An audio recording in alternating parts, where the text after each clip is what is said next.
The China and Africa podcast is brought to you in partnership with the Africa-China Reporting Project at Wits University in Johannesburg. The ACRP promotes balanced, considered reporting on Africa-China relations through innovative training programs held throughout the year. More information at africachinareporting.co.za.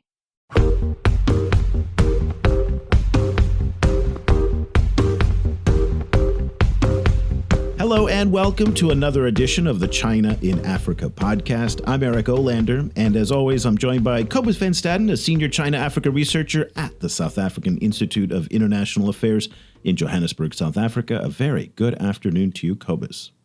Good afternoon. Cobus, we are now just about 2 weeks away from the upcoming Forum on China-Africa Cooperation Summit. Again, we've been talking throughout the whole month of August about this summit. For those of you not paying attention, this is a very, very big deal. 50 African leaders will be making their way to Beijing in what is really the biggest event of the year in China-Africa relations. Of course, this is a summit that happens every 3 years. This is the 7th such gathering of Chinese and African leaders. Everything is on the table. It's not just going to be about the dollar amount of aid and financial package that will come, even though that will probably dominate the headlines.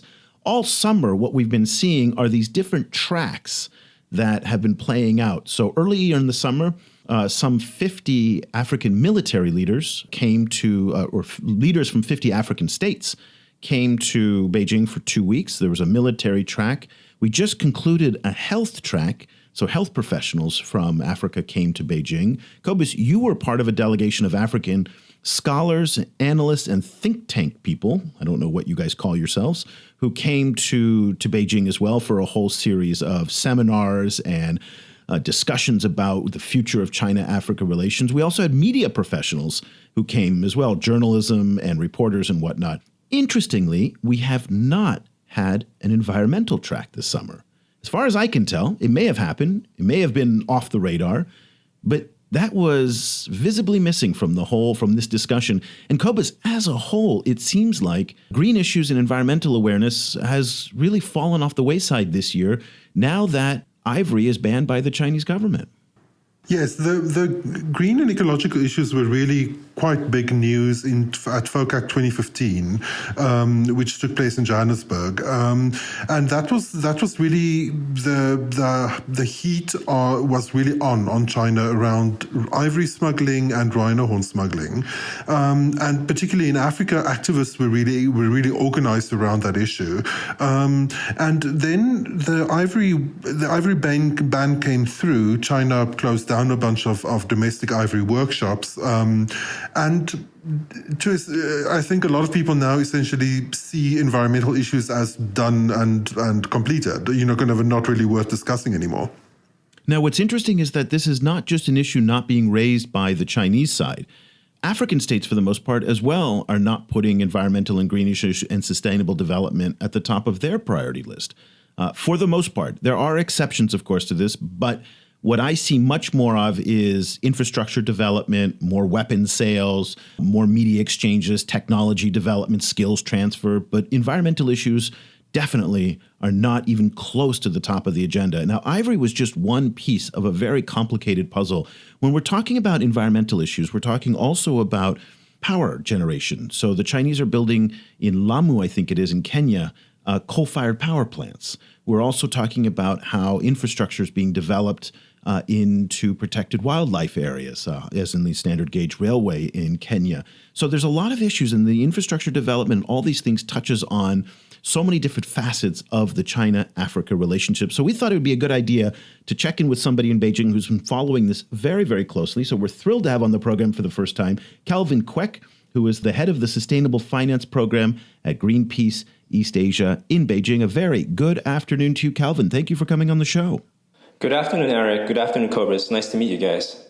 Oh, it's a pleasure to have you on the program, and we're really glad to be able to finally talk about environmental issues. And Cobus, I got to say, we're kind of guilty of this as well.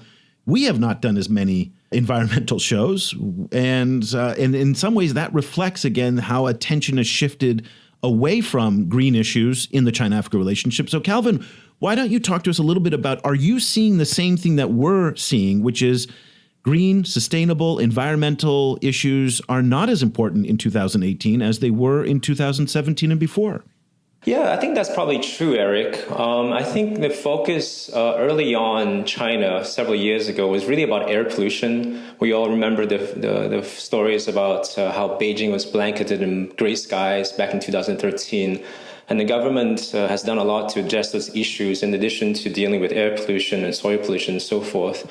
But as you're trying to clean up the economy, some of the more difficult questions about your pathways to development come into question. And some of the challenges that Chinese government are trying to fix internally within China. So basically, what is the economic plan B for many of the towns and provinces here in China who have relied on heavy industry or heavy polluting industries to develop? And so by extension, as China goes out into the rest of the world through its Belt and Road Initiative, that also raises a lot of questions about, well, to what extent can the focus of Belt and Road developments focus on a clean version of development as opposed to a dirty form of development? So I think it's in the point where it's getting to these real technical kind of issues, which are really hard to unpack. Can you give us an idea of where China is at the moment in terms of the link between development and environmental pollution? You know, so I think the conventional idea would be that in order to develop, you need to push industrialization, and industrialization is going to be dirty. That would be the kind of traditional idea of my traditional idea of what Chinese, the kind of calculus was in Chinese development. So you're going to have to make space for some pollution if you want to develop. To which extent is there development of a logic that it is possible to develop without paying this heavy environmental cost? Yeah, that's a good question, Cobus. I mean, so first thing to note is obviously China is an enormous country with many provinces within the country itself, which are medium-sized European states, and obviously at different levels of development. So if you're looking at the eastern provinces of China, they're actually quite well developed, have economies which are comparable with some medium-sized European nations. And if you look into the interior of the country and in the northeast of the country, these provinces tend to be a bit more backward and tend to focus much more on heavy industry or pure resource extraction. So a lot of the focus in China, at least from policymakers, is what they try to think about is how we can actually sort of leapfrog and try to bypass dirty stages of development, either by taking best practices internally or by learning from the West. And if you look at what has happened with respect to the air pollution issue, which really was a result of overcapacity and overdevelopment of the heavy industry around in the provinces around Beijing, you actually found industries that were actually just way too big, beyond not just the environmental cost, but also beyond the economic reasoning for those industries. So over the last several years, the air pollution issue has been dealt with, not just from the frame of we need cleaner air, but also it just makes better economic sense because these industries, the steel sector, the coal sector, the glass manufacturing sectors and so forth, they were just too big relative to demand that these companies were facing. So there is absolutely something to be said about, yes, development and that there's a cost to that, but there's certainly smart ways to go about developing. And if you're going about developing, polluting the environment, and also without any kind of real economic benefits, then you're going down the wrong pathway. I want to try and bring our conversation back to China, Africa, and FOCAC. And again, kind of certainly what's happening here in China is important, but China's at a very different stage of development than where most of Africa is. China, of course, 15, 20 years ago was where Africa is today, but that's not where we are today. But so going back to this question of the hierarchy of issues related to FOCAC and the China-Africa relationship, where are you seeing green issues in what will be the big summit coming up in 2 weeks? Do you think it's going to be a main priority as it was in 2015 and before, or has the relationship moved on? This is not something they're going to talk about. Again, ivory was the flashpoint for a lot of people. That issue in many people's minds is settled, even though it really isn't. Poaching is still a very, very serious problem. But what's your take and the take of Greenpeace in terms of the overall environmental agenda between China and Africa? Yeah, I mean, Eric, I think it depends on the country that China is engaging. Obviously, in some of the African states, African countries, I imagine that perhaps climate change or dealing with climate change would be an issue. But I also imagine that for many of the countries which are very early stage of development, this is not a priority for them. Certainly here, with respect to the FOCAC, I believe absolutely there's all going to be about infrastructure, which is what China has been pushing as a win-win vis-a-vis countries in Belt and Road, and of course extending to Africa as well. So that's something that will definitely be high on the agenda for developing countries in Africa, and less so for the more developed ones. Cobus, let me ask you a question here, because I'm very, very curious to get your take on this. There was a lot of discussion in the building of the SGR, the Standard Gauge Railway in Kenya, where it went through a national park. And people, particularly in the West and environmentalists in some parts of Africa, were furious that the Chinese were, building in an area of protected wildlife. But isn't there always going to be a trade-off between environmentalism, wildlife conservation, and development? And I guess the part that I struggle with is that we in the West have made that decision. We've paved all of, California, where I come from, is paved up and down with freeways. China here is paved up and down with railroads and freeways and whatnot. And it just seems like, again, I'm very, very sensitive to the environmental issues and the wildlife concerns, but development always comes at a cost. What's the balance of that, Cobus, in terms of the politics? There's a lot of talk in Africa at the moment about the need to try and leapfrog, as you mentioned before, as Calvin mentioned before, the need to leapfrog over dirty industry into sustainable development directly, and that is more and less difficult to do, depending on the particular government involved. So, for example, I think the Standard Gauge Railway situation in Kenya is a complicated one because that national park is really on the border of Nairobi. You can see the skyscrapers of Nairobi, kind of while standing next to giraffes. So that national park was always going to be in some form of collision with, between natural environment and human settlement. And the Chinese did, to be fair, they did, elevate a lot of that railway. It's off the ground. So it's on bridges and animals kind of wander below the bridges. That still does bisect the environment in a fundamental way, but at least they're not being hit by trains. But I think, the larger issue, you can see clearly in the Lamu development that you mentioned, which is this very historical island, also one of the islands where Zheng He, the Chinese, the Ming Dynasty era Chinese seafarer who visited Africa, he visited there. And so it's a UNESCO protected area, and they're going to be building a coal-fired power plant right next to the UNESCO protected area. So, that is extremely unfortunate. And environmentalists in Kenya have been really protesting against this a lot.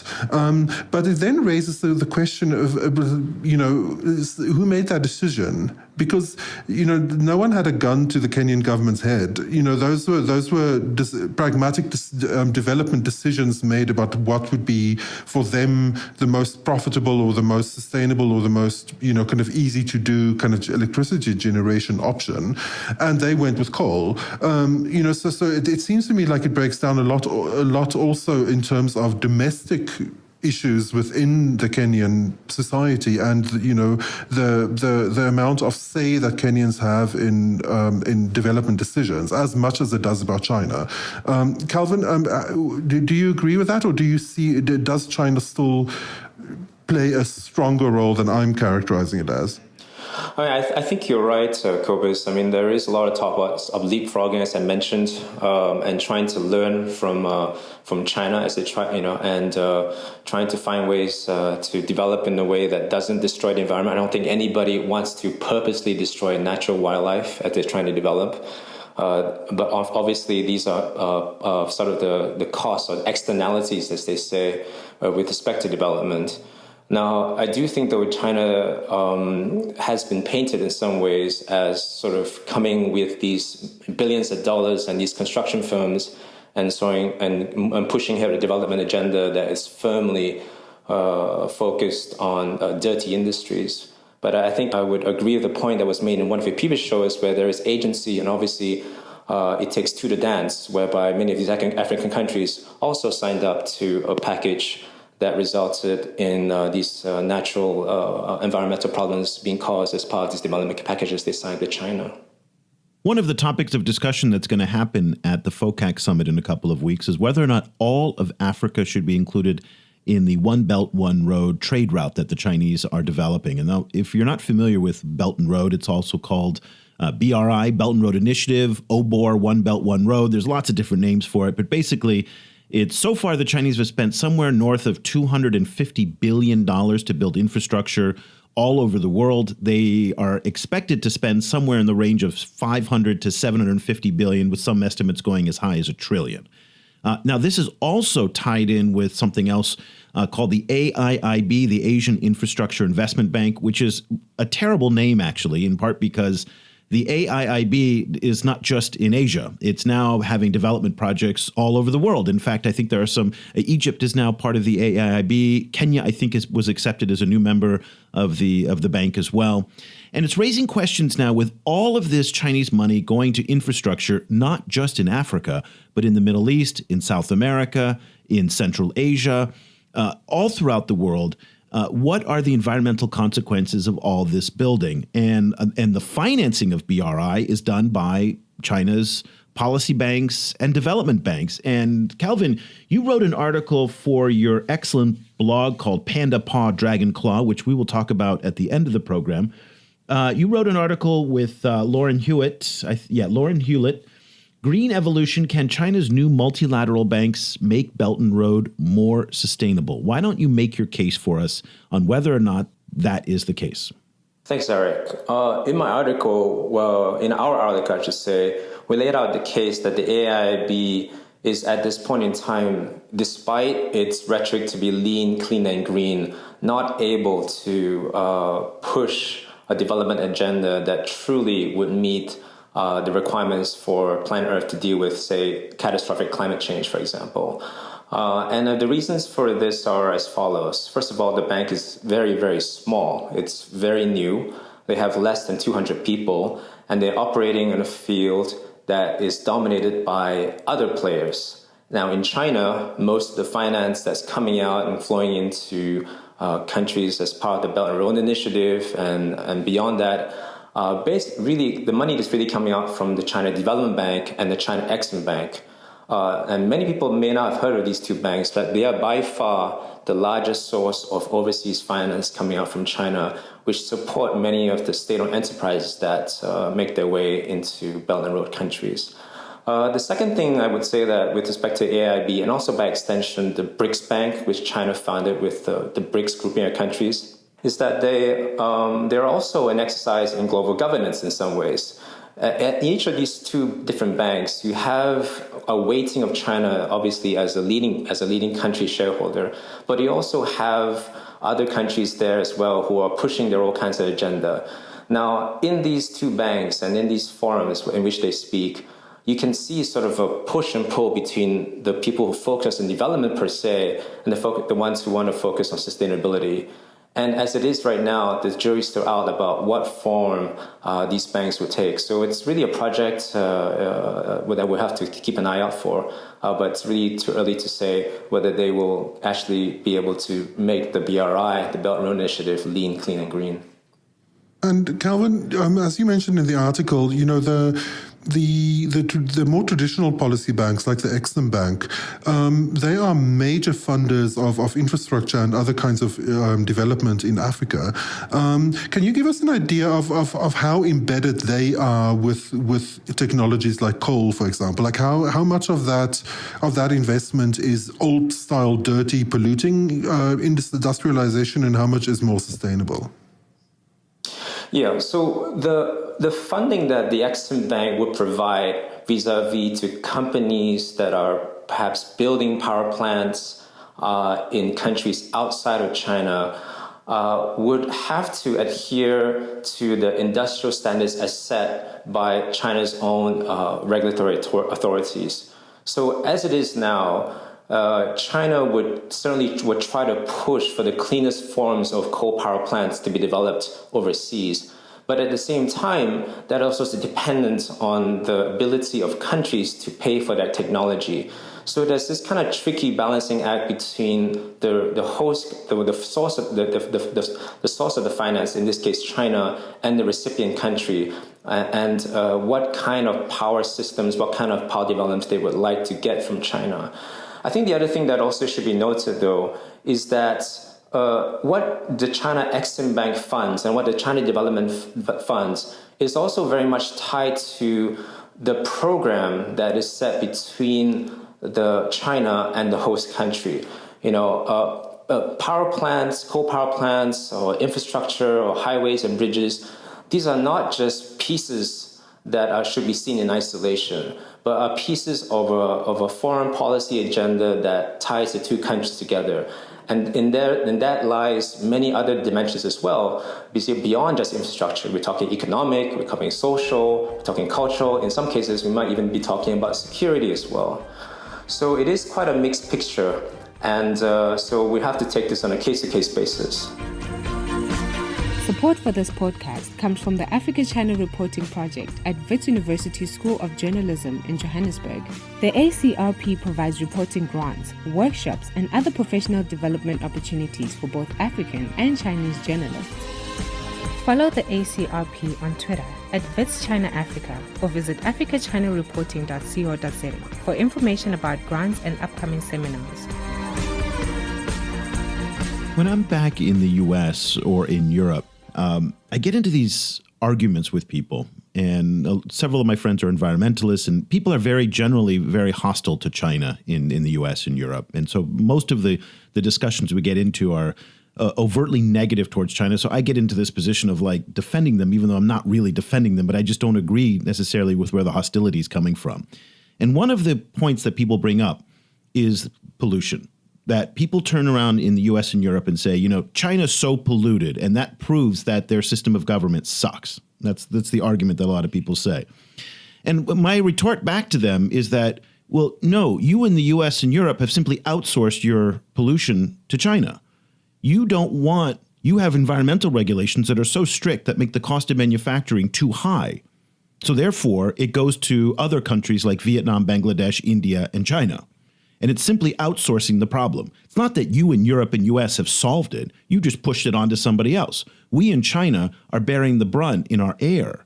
That so someone in the US can go shop at Walmart and buy all the stuff that's made in China. That's at the end of the day, the reality of what it is. In Vietnam, the air quality is getting worse for the same exact reason. All those Nike shoes, those Adidas shorts, those are made in Vietnam with low environmental standards so that someone can buy a pair of shorts for $4.99, which is not the true cost of those shorts when you take into the environmental cost into that. So now here in China, what's happening? The cost of manufacturing is going up. Also, in cities like Beijing and Shanghai, middle-class people are just fed up with the pollution. And so they've communicated to the government that they don't want this anymore. And it's very, very evident what's happening. And the government is shutting down factories around these big cities. They're pushing some of the factories inland, but they're also basically saying, go offshore. And so I guess my concern here is that are we going into a phase now where China is simply doing the same thing that the US and the Europeans have done for decades and offshoring its pollution now to Africa, to Vietnam, to South Asia, to South America, where more of those manufacturing jobs are going to go, to countries where it's cheaper, it can be dirtier, and there's less enforcement. Do you see that as a trend that's happening here? Yeah, Eric, I don't see this as an explicit policy of the central government here in China. No. It's not a policy. It's not. I want to be very clear. I don't think it's a policy, but it is it's an economic reality that it's much more expensive here to produce because environmental regulations are getting tougher and because the cost of labor is going up. Absolutely. So multinationals such as Nike, such as Adidas, chemical factories, and so forth, they actually have a business decision that they will be taking to move production out of China into places which have weaker environmental standards. That's absolutely something that we will see happening and is happening right now. The question though for multinationals is whether they can continue to do this and whether they should take into account local factors and also upgrade their technology as they move offshore.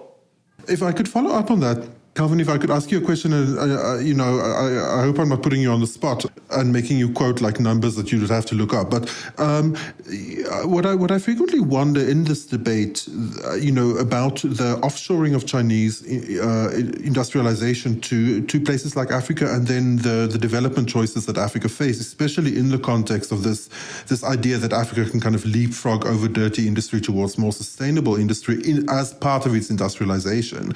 I wonder to which extent that is literally true. So say you have an African country who has iron ore, and they're like, we want to make steel. We have all of these minerals, we want to beneficiate them, we want to, kind of smelt and produce steel and then export that. To which extent is that feasible to do that with sustainable energy? Do you necessarily need to have a coal burning plant in order to have those like massive bursts or amounts of energy? Or would you have to pave your entire country in solar cells in order to do it? Like how doable is that actually?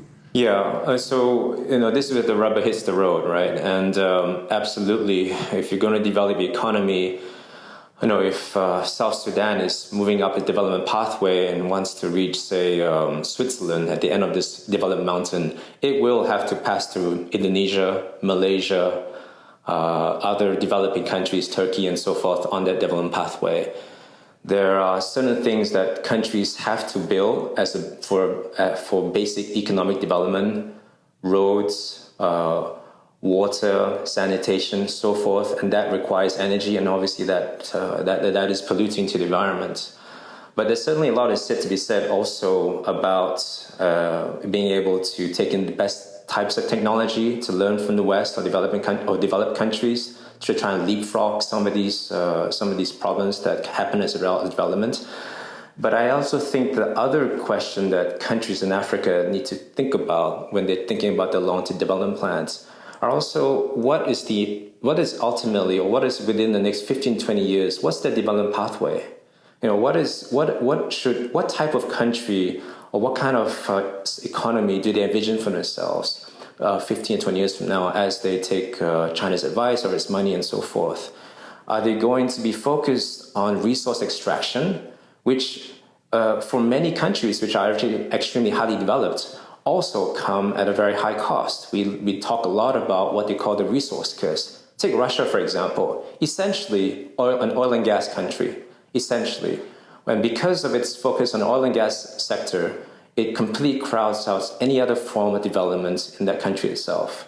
You look at countries in Asia which have decided, who do not have any kind of resources to speak of, say Taiwan, say Singapore, for example, or places such as Hong Kong and Taiwan, they decided very on that we have to focus on a particular future growth-oriented sector that will allow us to get out of our development difficulties. So I think these are kind of difficult questions that African countries need to think about. I am not an Africa specialist, and each African country has its own set of historical, social, cultural, and economic advantages and disadvantages that they can play, cards they can play in this development pathway, and they should try and play it right. And I just think that the simplest idea of just kind of digging up your cobalt, for example, which is what the Democratic Republic of Congo does, and just focusing on that as the key industry for development is probably not the best long-term strategy. It may not be the best long-term strategy, but that is the way it is, and it reflects the lack of good governance in a place like the Democratic Republic of Congo. And I think that's a key part of any discussion about environmental policy in many African states, is that in order to be effective, you also have to have a strong government behind it. And even in countries here in Asia, which have much stronger governance, they haven't been able to achieve that. So it's a really tricky question. And I guess the key question, we're not going to answer it today, is whether is China actually helping the process in Africa to develop that governance that will lead to more sustainable development, or is the infusion of cash to African elites and the focus on development at the cost of everything else something that really, puts environmental issues at the bottom of the agenda, which is kind of what it seems like is happening here in the FOCAC 2018. Of course, we will see in a couple weeks, and Calvin, we hope that we'll be able to circle back with you to get your reaction to what environmental messages did come through FOCAC and what they mean. So we appreciate you taking the time to join us. Calvin Quek is the head of the Sustainable Finance Program at Greenpeace East Asia. He's based in Beijing. He's also one of 3 editors of the Panda Paw Dragon Claw blog. It's a blog that I have just recently discovered. And honestly, everybody, you need to go sign up for their email every time they put a new post on, because the stuff coming out of this blog is just fantastic. Tell us a little bit about the blog and who's behind it. Thanks very much, Eric. Thank you for that. Behind this blog are 2 friends. One is a fellow named Tianjie Ma, one of the most brilliant, astute observers of China within China, and also another friend of mine whose name is Tom Baxter, who hails from Northern Ireland, also living here in China, and also a very astute observer of China. And the idea behind this blog was to try and write about issues related to China's rise, both from the perspective that's more positive, so from the panda paw, the softer perspective, or from the perspective where China's rise may actually be negative, so the dragon claw perspective. And there's a lot of commentary about China outside of China. We wanted to try and produce a quality blog written by people who live in China and kind of explain about what we feel and what's happening inside of China from an on-the-ground perspective. So we've actually tried to also time our latest posting with the FOCAC summit and with the recording of this podcast. So our latest blog is written by a contributor, is written by a Chinese researcher who is looking at China-Africa studies. And we also have upcoming a retort, or is a response to that blog from an African student studying here in China. So please sign up and please follow our blog. And thank you very much for your support, Eric. No, it's really great. The address is pandapawdragonclaw.blog. So it's one of those new fancy URLs that, the .blog, no more .com, .org, whatever, but .blog. So if you can't find it on .com, it's these crazy kids today with all their URLs, but pandapawdragonclaw.blog. And the article is the new one that's up there is China and Africa Discovering the China Model Through Empirical Evidence. Cobus, that sounds like a wonky title that you would do in an academic paper.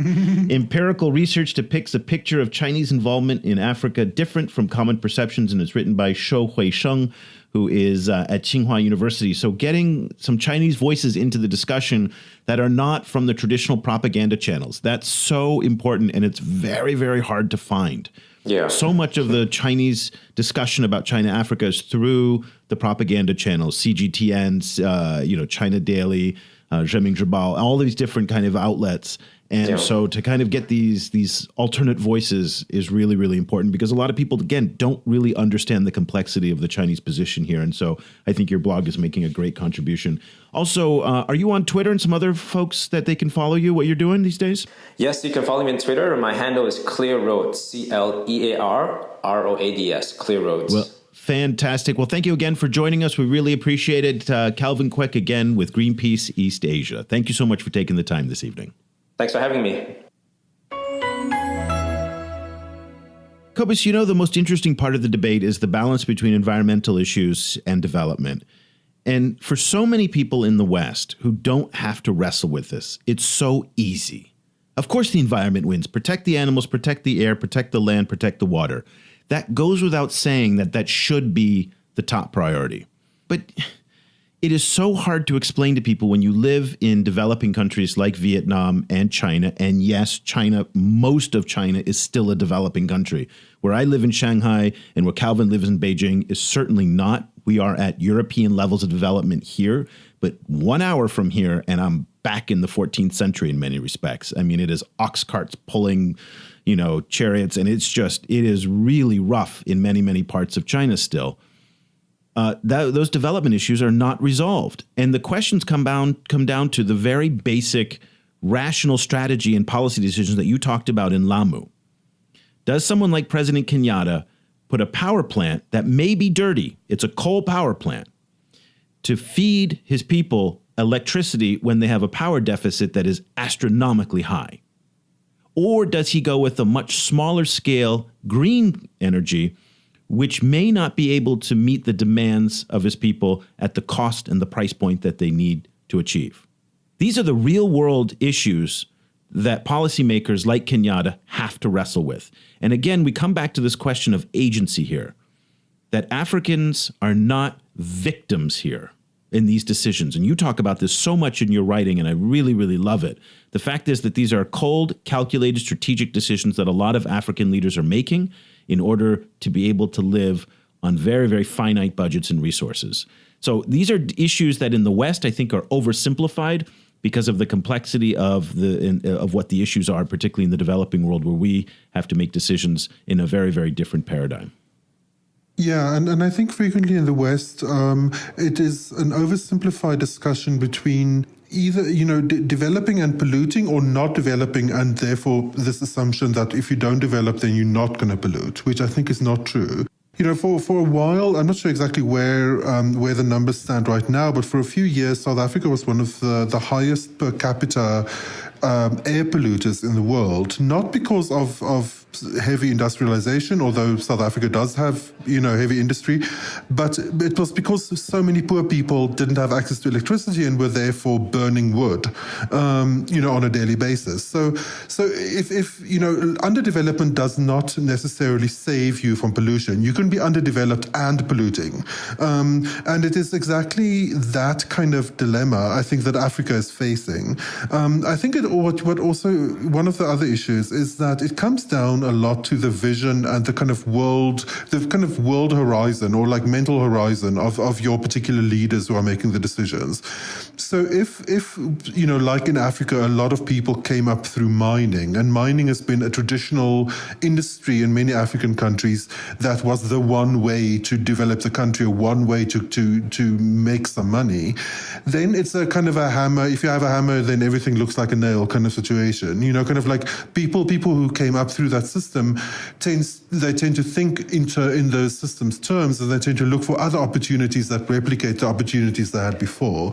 So, it's a kind of a paradigm shift to talk about how you can actually develop in a different kind of way that is not this conventional way of developing.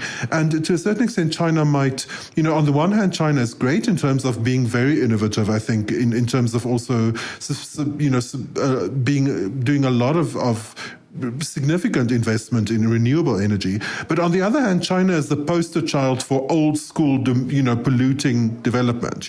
That is their thing. They did a lot of manufacturing, they did a lot of heavy industry, and now they're rich.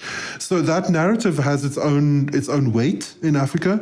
And I think that is a really important issue, that, the narration of Chinese development and the way that it's narrated in an African context, I think that needs a lot of work. And that is the path that a lot of countries are taking, which is this big gamble of get dirty today in order to be rich tomorrow and clean up when you have the money to do it.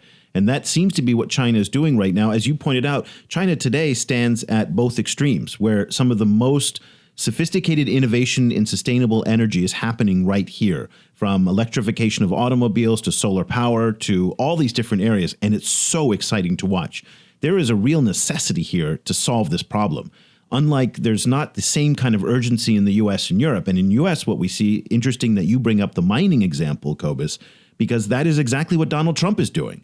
Donald Trump is rolling back CAFE standards, fuel standards on cars. He's investing in coal, and he's rolling back environmental regulations. So in some ways, he's mirroring what you're talking about in Africa. And that really takes away from Americans' ability to be sanctimonious on this issue, because in their own country, pollution levels are no doubt going to go up given the direction that energy policy is going in the U.S. Now, that doesn't mean that obviously people in the U.S. don't have a right to criticize, critique, and contribute to the discussion, but it does make it difficult for, on a policy level, that the U.S. in some ways is going backwards, whereas China, at least in that sense, is trying to move forwards. It is a super complicated issue. We're going to keep this discussion alive because, again, I feel a little bit guilty and personally responsible that we have not talked enough about China-Africa environmental issues this year. And in some ways, I think we have contributed in a small part to it's not as important anymore, because we follow the news cycle a lot for our different topics. And Cobus, I would like to make a stronger commitment between now and the rest of the year and going forward that we do more on environment. Yeah, I completely agree. Because you can't divorce environment from issues of development and industrialization. Industrialization is the key theme of China-Africa issues at the moment, and it is an environmental issue. There's no industrialization without taking the environment into account, and there's no development without some kind of environmental cost. Even places that are super clean now didn't used to be. Like I remember reading an account of what it was like to live in Tokyo in the boom era of the 60s when Japan was doing a lot of what China did to get rich, also the heavy industry, lots of manufacturing. And people were saying if you lived in Tokyo in the 60s, if you were out during the day and you got home at night, you were combing ash out of your hair. Like that's how polluted Japan was in the 60s. Now Japan is pristine, beautiful, amazing environmental, regulations. But having that kind of first world environmental regulations comes on the back of development. London in the 19th century was a toxic nightmare. The same that parts of China is now, and the same that places like Vietnam is on their way to becoming. So it's difficult. It's very difficult. And let's not forget that the United States passed its first Clean Air Act in 1972. And the Chinese oftentimes remind American critics that their Clean Air Act is about 50 years old. It is not that old. I mean, so 200 years after America founded as a country, it developed its first Clean Air Act. So I think, and China said it's still early on in its development program. Now, of course, the stakes are so much higher today than they were 50 years ago, given where we are in terms of climate change. But nonetheless, that is an important point to put some context on this. One final point that we want to make, everybody, is that we have just launched our brand new 2018 reporting guides for the upcoming FOCAC summit. So we do this for journalists, to help educate journalists around the world who are coming to cover the Forum on China-Africa Cooperation Summit in Beijing, and those who will be in newsrooms back home. This is done in partnership with the Africa-China Reporting Project at Wits University in Johannesburg. We have published them. They're up on my LinkedIn page. They're also on my Twitter page. I've pinned it to the top. So you go to Twitter, find me at EOLander, EOLANDER. You can download those. For those of you inside China, I am struggling to find a way to share these PDFs that's inside the firewall. So right now, you still need a VPN in order to get them. I am furiously trying to figure out a way to get it so that it's inside the firewall, making it easy for people to be able to download them. But for now, you'll need a VPN to do it. Cobus, we wrote together, you and I, 10 of the key issues shaping China-Africa relations. Very quickly, just because we're way past our normal time. Talk to us a little bit about the reporting guides and what we were trying to do with that. We try to make them as short, sharp, and useful as possible. So we identify a key issue.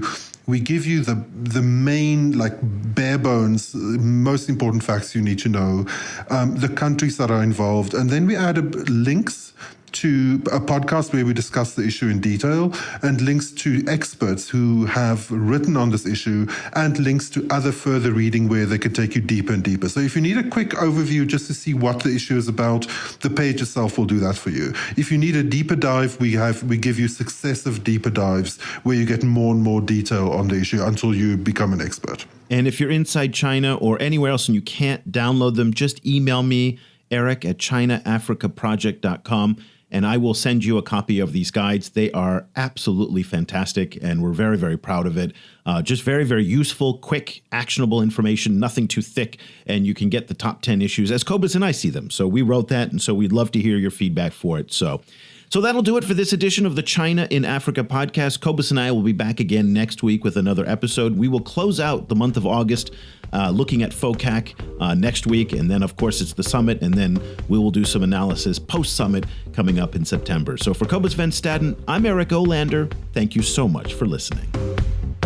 The discussion continues online. Head over to facebook.com/China Africa Project to share your thoughts on today's show. The guys are also on Twitter, where you can find Quobus @Stadinsky or Eric @EOlander. And be sure to sign up for the weekly China in Africa email newsletter by going to www.chinaafricaproject.com.